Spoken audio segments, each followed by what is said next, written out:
Hi everybody, welcome back to my YouTube channel, and hello and welcome if you're new here. Today's video is a little bit spur of the moment Aldi shopping haul, which I wasn't really planning on filming, and I have absolutely no game plan with anything that we just bought. I also took my toddler. Shopping with a toddler's fun, isn't it? That's a new level. Usually I would go shopping on a Saturday morning and just leave her in the house with my husband, but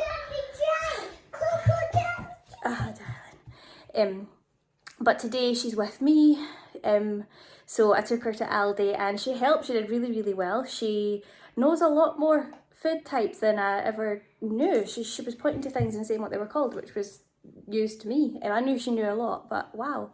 Anyway, so I'm going to show you quickly what I got. As I say, there's not really a meal plan. I only really had to get a couple of dinners, so it's a top-up shop. It's mostly fruit, veg, snacks, a couple of dinners, and the odd little bit. So let's see what we got today.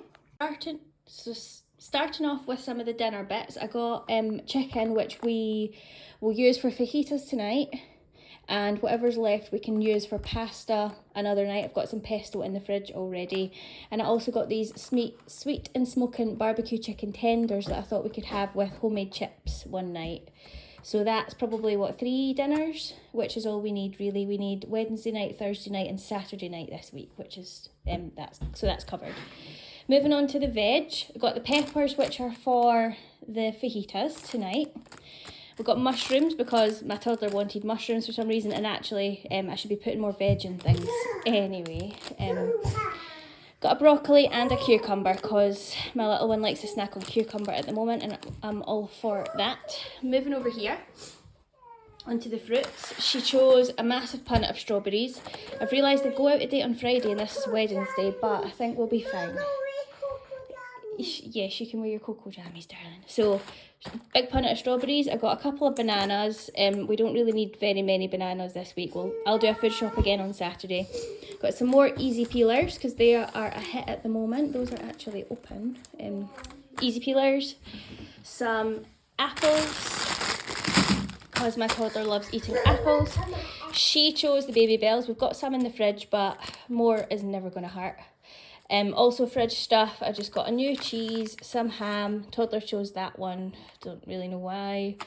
Some bagels for lunch because she's going to have a ham bagel for her lunch just now.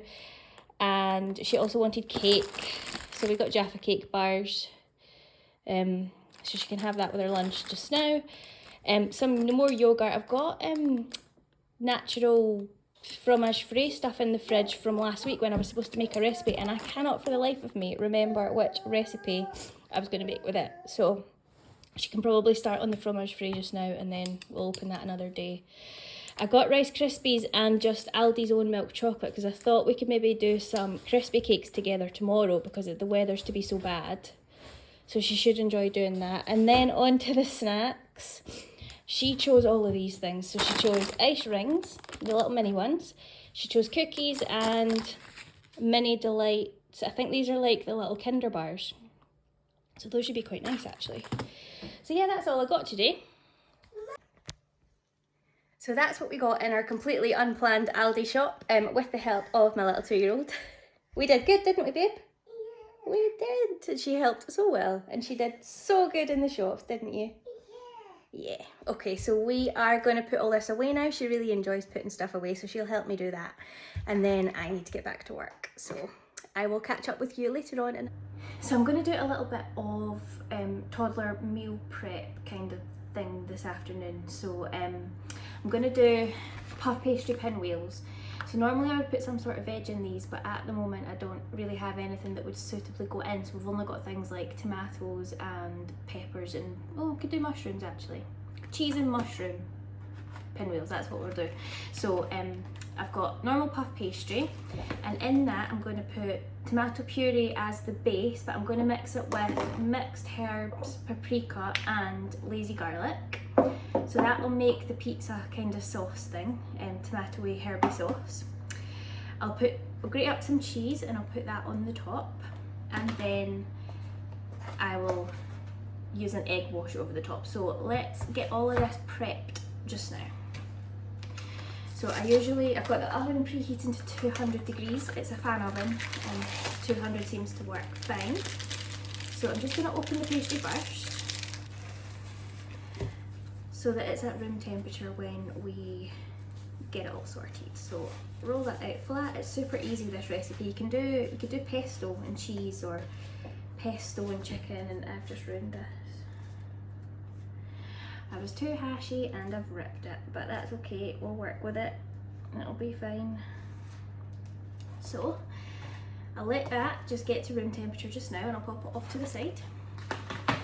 So I'm going to make up the sauce. So like I said, so tomato puree, roughly about 2 tablespoons maybe, enough to cover the whole of this sheet. And then I'm going to put in a little bit paprika. This has all gone a little bit cloggy, so I'm just going to open it and do it this way. So go for 2 tablespoons of this. Sorry, 2 teaspoons, not tablespoons. Then some mixed herbs. I'll just do 1 of mixed herbs and 1 of the lazy garlic. You can also use garlic granules, I just don't have any at the moment. And then you can give this a good mix. You know what, I'm actually going to put a little bit of water in this because it's gone a little bit too thick. So this is the same sauce that I use for pita bread, like pizza. I'll do either wraps or pita breads, and we just use this exact sauce as the base. And that's our sauce. So it is quite thick. I could add a little bit more water to it, but I think that's going to be enough. I'm going to do one on the end here with pesto as well, so that should be fine. So that's our sauce and our pastry looked out. I'm just going to grate some cheese and chop some mushrooms, and then we can assemble. Roughly 80 grams of grated cheese.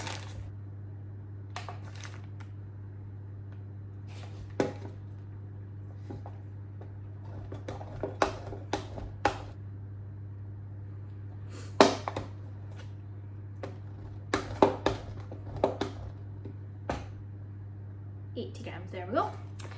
And I'm just going to chop up some mushrooms really tiny so that she can't see them, although she did choose them in the shop, so maybe she's willing to eat them this week. It's always a hit or miss with veg with toddlers, especially mine.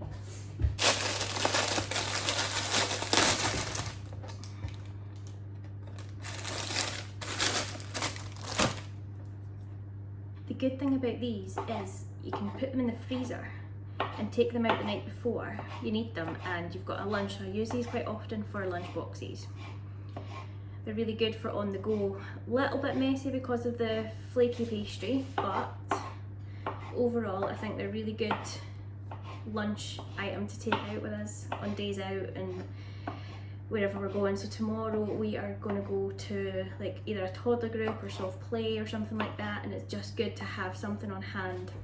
Just thinking this might actually be a little bit wet using mushrooms, but we'll give it a try. I've never actually tried it with mushrooms before. I've tried cheese and pesto ones with grated up courgette, and I've done this recipe with the tomato sauce with courgette as well. It usually works quite well. It kind of hides the courgette, like they can't really tell it's in there, which is good to get veggies in if you've got a toddler who's not so keen on veg, just like mine. So this half is almost cracked off, so I'm just going to put tomato sauce on this half, and I'm going to do something with pesto here just for a little bit of variety. So let's do that now. In fact, I'm going to put a little bit more water in here just so that it can actually spread. Dollop it in the middle.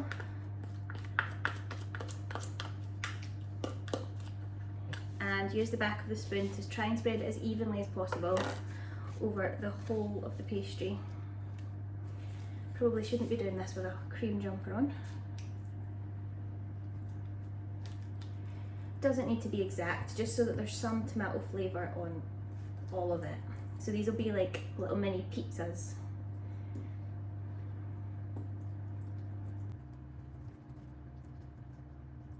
Okay, so now I've covered it all with tomato. It's not the most evenly spread, but it'll be fine. This recipe is quite forgiving, which is quite why I like it. So next I'm going to put cheese on. Just again covering all of it. I'm going to save a little bit of this cheese for the pesto one at the end. Probably going to look the same because this is red pesto, but we'll go for it anyway. Just pop that on there, spread it around just like the tomato one.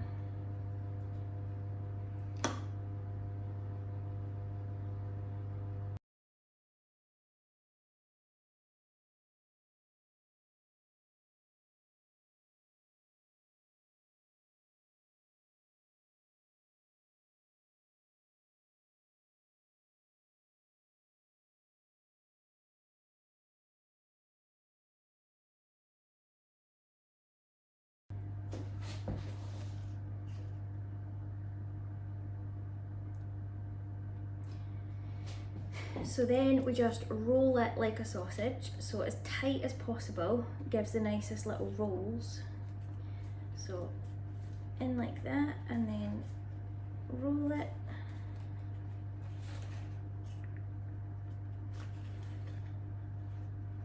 Like I say, this is very forgiving. I've done this all sorts of strange ways before and it always still turns out okay. So you don't have to be too neat with it.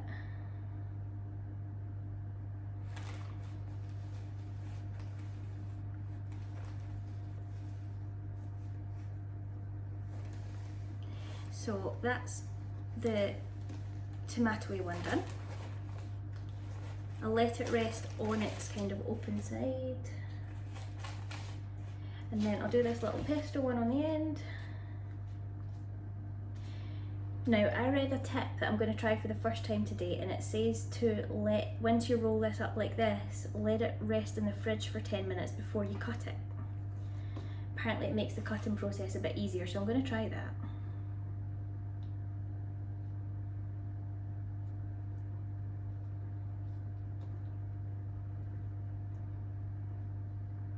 These are big thick pesto ones. She should like these. So I'm just going to put these on a tray and stick them in the fridge for 10 minutes. I'll clean up all of this and then I'll come back and slice these and show you how I slice them, and then we can egg wash them and put them in the fridge, in the oven. Okay. So this has all had 10 minutes in the fridge now to sort of cool down a little bit. I'm just going to chop it into like slices, so I'll show you how I do that. So this is the tiny little pesto one. I'm just going to make that two since it's sort of naturally cut there.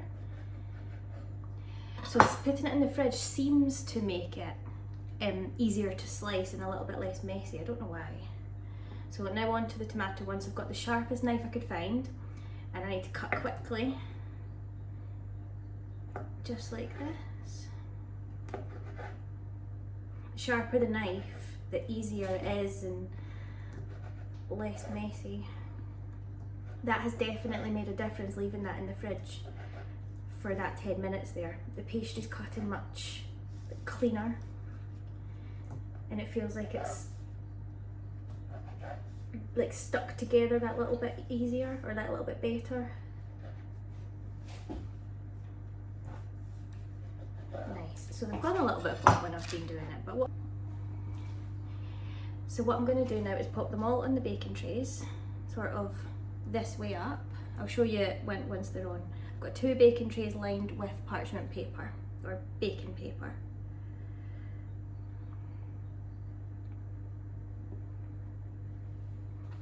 Because one just isn't quite enough when they all start to kind of bake and expand out, and I don't really want them touching as they do that.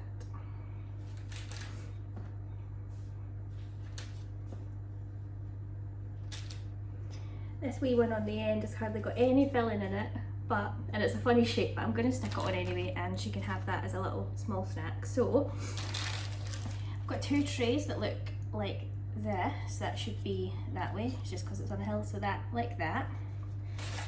And what I'm going to do is I've got a beaten egg in here and one of these little brushes, and I'm just going to egg wash them all basically. Just brush on some egg over here, it makes them crisp up really nice. Gives them a nice look when they're cooked as well. Oh, this one just does not want to stay up, it's too flat, that's the problem.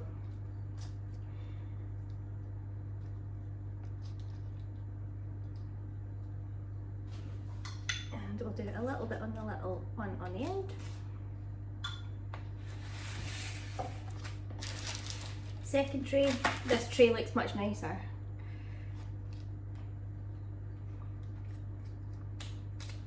This is an optional step. I don't think you have to egg wash them. I just like pastries to look like professionally baked, and I think this makes them look a bit nicer. I think it gives them a little bit of a crunch as well. Not crunch, like it's a nice taste when they're crispy on the tops. So I've got a little bit spare. I'm just going to kind of go around them all again. Just use it all up.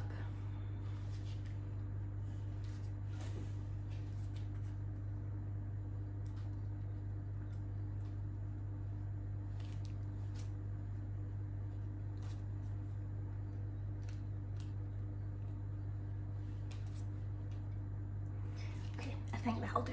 So I'm going to pop these in the oven for about 15 to 17 minutes, and then I'll show you what they look like when they come out.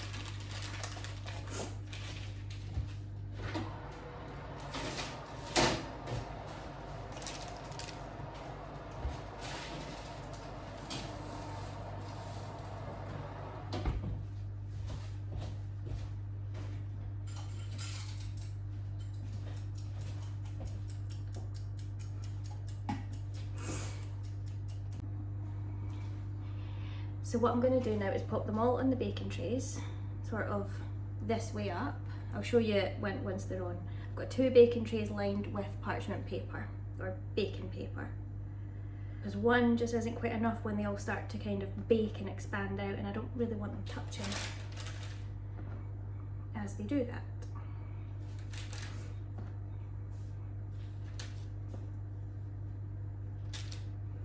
This wee one on the end has hardly got any filling in it, and it's a funny shape, but I'm going to stick it on anyway, and she can have that as a little small snack. So I've got 2 trays that look like this. That should be that way, it's just because it's on a hill, so that like that. And what I'm going to do is I've got an egg wash, I've got a beaten egg in here and one of these little brushes, and I'm just going to egg wash them all basically. Just brush on some egg over here, it makes them crisp up really nice. Second tray, this tray looks much nicer.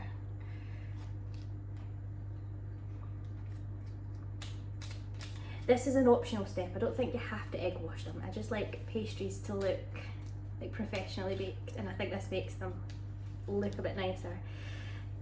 I think that'll do. So I'm going to pop these in the oven for about 15 to 17 minutes, and then I'll show you what they look like when they come out. So this is how they have turned out. I'm very pleased. So I'm going to transfer these over to a cooling rack and just let them sit for a bit. But I think my toddler is going to think these are really nice. Even I like these. I'm quite happy to taste these as well. They don't look like they've gone too soggy with the mushrooms. So hopefully they taste really good. So thank you for watching today's YouTube video. I know it's a little bit of a mush up. We've had a bit of a dramatic week. Everything's gone wrong. I had planned to film loads of batch cooking content, loads of general mum life tips and tricks for toddlers, and none of it happened. I am currently working from home with a toddler, which is, it's not ideal, but I managed to do this on lunch break and nap time, which is absolutely perfect. So thank you for watching today's video. I promise I will try and allocate some time to get some better quality videos out soon. And thank you for sticking with me, and if you'd like to see more content like this, please like this video and subscribe. It really makes the world of difference to me, to have your support and to have you subscribe to the channel and watch all my videos. If you've got anything that you would like to see from my channel, then please let me know in the comments as well. I'm always willing to take ideas on board. So I will leave you there, and I will see you in another video. Ta-ta for now.